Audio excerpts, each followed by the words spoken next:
You are watching this because I assume you or someone you love is considering LASIK eye surgery. And I'm not going to try to talk you out of it. You know, for many people it's a dream come true. There are some people for whom it is a total nightmare. You know, the people who say, it ruined my life. I'm somewhere in between.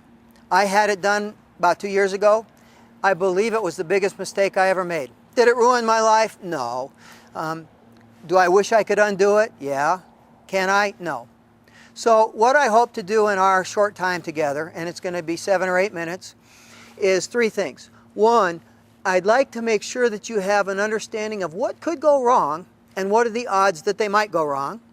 Number 2, you have to understand that LASIK, more than anything else in medicine, is buyer beware. And you have to know what the economics of the industry are, just to protect your own interest.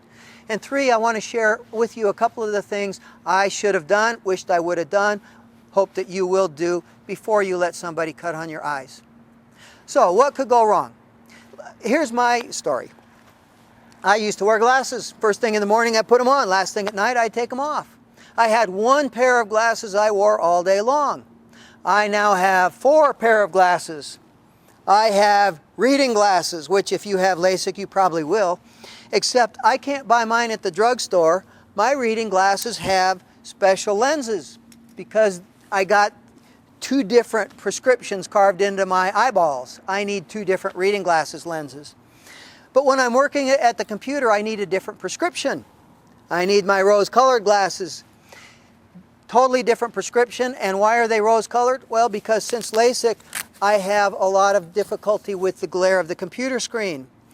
And $385 these were.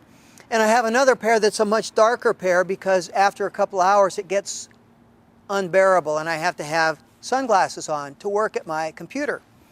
When I'm driving, because I have double vision caused by LASIK, I have to wear these sunglasses which have prisms built into the lenses. And then in the evening I have to switch out to something that is not quite so doesn't cut out quite so much light, because when it gets dark, my right eye goes out of focus. And then at night, or if I'm indoors or watching a movie or something, I need to wear these, again with prisms in the lenses to help resolve the double vision. Now that's not, I could live with that, having to wear 4 different pair of glasses. What really bothers me is my eyes hurt almost all the time.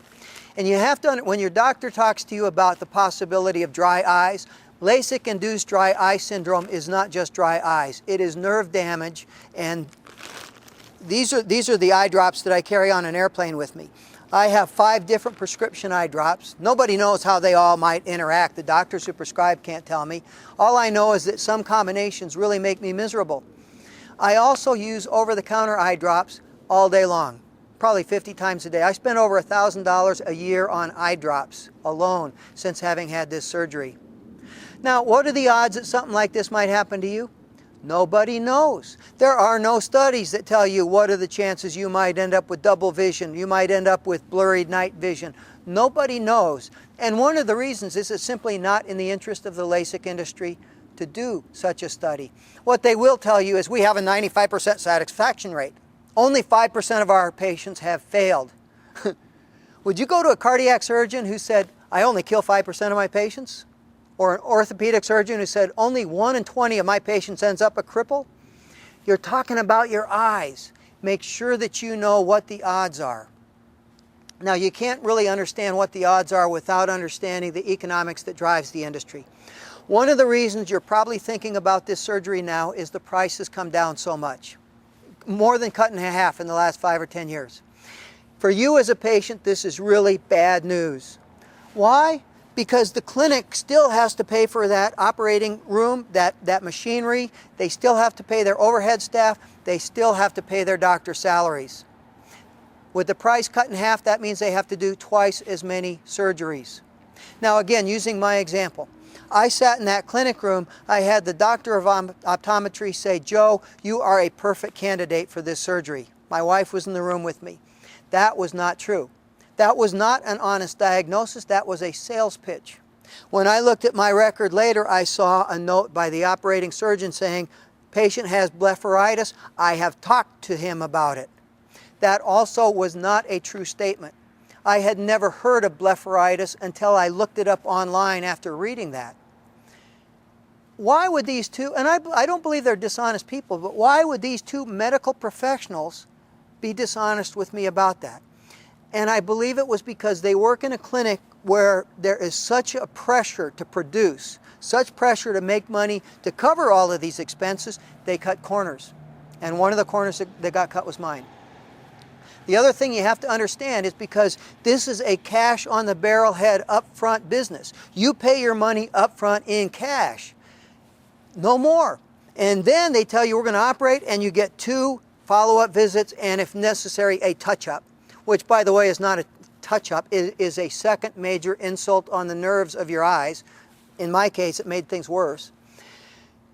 They have minimal economic incentive to spend a lot of time taking care of you if things don't go well. And the worse it is, the less incentive they have. So in my case, I end up with, among other things, double vision. I kept telling them, I see double. I had to close one eye to pass the driver's test. I'm a dangerous driver. I see 2 cars coming at me. And they completely ignored me. And then I read in my medical record a little note by the surgeon saying, patient complains of double vision, I should refer to Dr. So-and-so. Oh, who's Dr. So-and-so? I go online, look, they had somebody right there in their clinic who specializes in double vision. I called up the CEO of the clinic. I said, why didn't they make this referral? He wrote he needed to, he didn't. The CEO said, well, maybe he thought it would just resolve itself spontaneously. The real reason was there was no money in it. Their focus is on productivity. So what do? First of all, understand what can go wrong, what might go wrong, and make sure you're okay with that possibility. Are you okay with the possibility you'll have to wear 4 different pair of glasses and put in eye drops maybe 50 times a day? And again, keep in mind, I'm not the worst case. Are you okay with that? Number 2, make sure before you do this that you get more than one opinion. Go to as many different clinics as you can. Compare them. What are they telling you?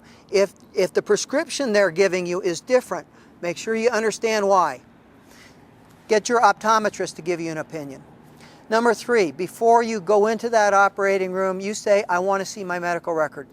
And you read it, and if there's anything in there you don't understand, if you see the word blepharitis, myobonitis, rosacea, if you see anything you don't understand, you make sure they explain it to you.